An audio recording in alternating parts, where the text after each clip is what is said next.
Pada suatu ketika Sang Bagawa sedang berdiam di Ayodhya di tepi sungai Gangga. Di sana Sang Bagawa berkata kepada para bikku sebagai berikut. Para bikku, misalkan sungai Gangga ini membawa sebongkah buih besar. Seseorang dengan penglihatan yang baik akan memeriksanya, merenungkannya, dan dengan seksama menyelidikinya, dan ia akan melihatnya sebagai hampa, kosong, tanpa inti. Karena inti apakah yang dapat berada di dalam segumpal buih? Demikian pula, para bikku, bentuk apapun juga, apakah di masa lalu, di masa depan, atau di masa sekarang, internal, atau eksternal, kasar, atau halus, hina, atau mulia, jauh, atau dekat. Seorang bikku memeriksanya, merenungkannya, dan dengan seksama menyelidikinya, dan ia akan melihatnya sebagai hampa, kosong, tanpa inti. Karena inti apakah yang dapat berada di dalam bentuk? Misalkan, para bikku, di musim gugur, ketika hujan dan butir-butiran besar air berjatuhan, gelembung-gelembung air muncul dan pecah di atas permukaan air. Seseorang dengan penglihatan yang baik akan memeriksanya, merenungkannya, dan dengan seksama menyelidikinya, dan ia akan melihatnya sebagai hampa, kosong, tanpa inti. Karena inti apakah yang dapat berada di dalam gelembung air?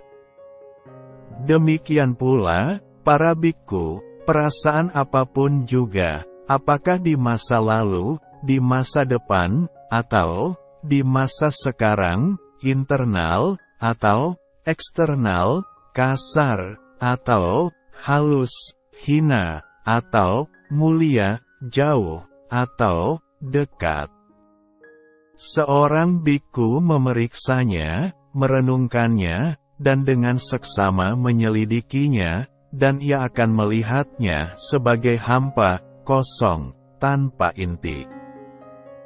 Karena inti apakah yang dapat berada di dalam perasaan? Misalkan, para bikku, di bulan terakhir musim panas, di tengah hari, suatu fata morgana gemerlap muncul.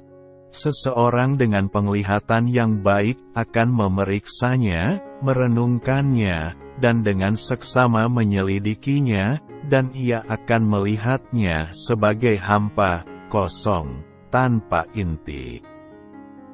Karena inti apakah yang dapat berada di dalam fata morgana?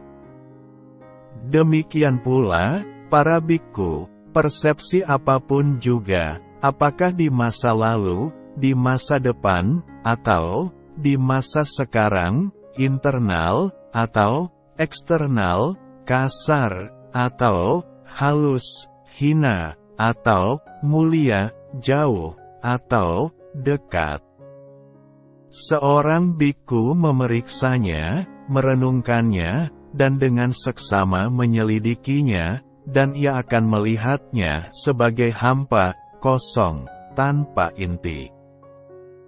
Karena inti apakah yang dapat berada di dalam persepsi? Misalkan, para bikku, seseorang yang memerlukan inti kayu, mencari inti kayu, mengembara dalam mencari inti kayu, membawa kapak tajam dan memasuki hutan. Di sana ia melihat sebatang pohon pisang besar, lurus, segar, tanpa tandan buah. Ia menebang pohon itu di akarnya, memotong pucuknya, dan membuka gulungan kulitnya. Sewaktu ia membuka gulungan itu, ia tidak akan menemukan bahkan kayu yang lunak sekalipun, apalagi inti kayu. seseorang dengan penglihatan yang baik akan memeriksanya, merenungkannya, dan dengan seksama menyelidikinya, dan ia akan melihatnya sebagai hampa, kosong, tanpa inti. Karena inti apakah yang dapat berada di dalam batang pohon pisang? Demikian pula, para bikku, bentukan-bentukan kehendak apapun juga, apakah di masa lalu, di masa depan, atau di masa sekarang, internal, atau eksternal, kasar, atau halus, hina, atau mulia, jauh, atau dekat. Seorang biku memeriksanya, merenungkannya, dan dengan seksama menyelidikinya, dan ia akan melihatnya sebagai hampa, kosong, tanpa inti. Karena inti apakah yang dapat berada di dalam bentukan-bentukan kehendak? Misalkan, para biku, seorang tukang sulap atau murid tukang sulap memperlihatkan ilusi sulap di sebuah persimpangan jalan. Seseorang dengan penglihatan yang baik akan memeriksanya, merenungkannya, dan dengan seksama menyelidikinya, dan ia akan melihatnya sebagai hampa, kosong, tanpa inti. Karena inti apakah yang dapat berada di dalam sebuah ilusi sulap? Demikian pula, para bikku, kesadaran apapun juga, apakah di masa lalu, di masa depan, atau di masa sekarang, internal, atau eksternal, kasar, atau halus, hina, atau mulia, jauh, atau dekat. Seorang biku memeriksanya, merenungkannya, dan dengan seksama menyelidikinya, dan ia akan melihatnya sebagai hampa, kosong, tanpa inti. Karena inti apakah yang dapat berada di dalam kesadaran? Melihat demikian, para bikku, siswa mulia yang terpelajar mengalami kejijikan terhadap bentuk, kejijikan terhadap perasaan, kejijikan terhadap persepsi, kejijikan terhadap bentukan-bentukan kehendak, kejijikan terhadap kesadaran. Dengan mengalami kejijikan ia menjadi bosan, melalui kebosanan batinnya terbebaskan. Ketika terbebaskan muncullah pengetahuan, terbebaskan. Ia memahami, kelahiran telah dihancurkan, kehidupan suci telah dijalani, apa yang harus dilakukan telah dilakukan, tidak ada lagi penjelmaan dalam kondisi makhluk apapun. Ini adalah apa yang dikatakan oleh Sang Bagawa. Setelah mengatakan hal ini, yang sempurna, Sang Guru lebih lanjut mengatakan sebagai berikut.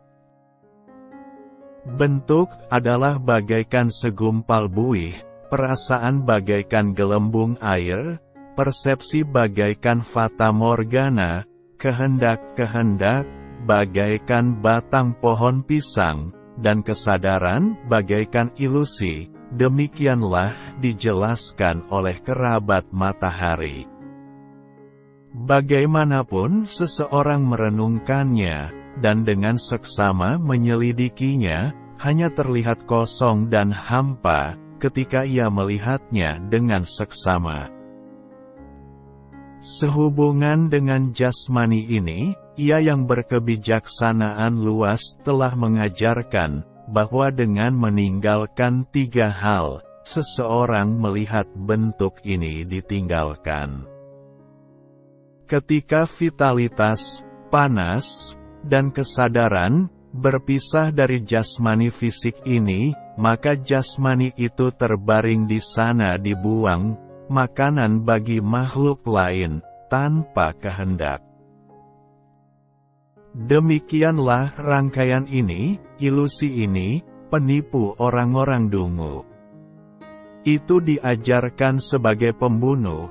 Di sini tidak ada inti yang dapat ditemukan. Seorang biku dengan kegigihan dibangkitkan, harus melihat kelompok-kelompok unsur kehidupan seperti demikian. Apakah siang atau malam, memahami, selalu waspada. Ia harus melepaskan semua belenggu, dan menjadikan dirinya sendiri sebagai pelindung. Biarlah ia berjalan seolah-olah dengan kepala terbakar, merindukan kondisi yang tidak terhancurkan.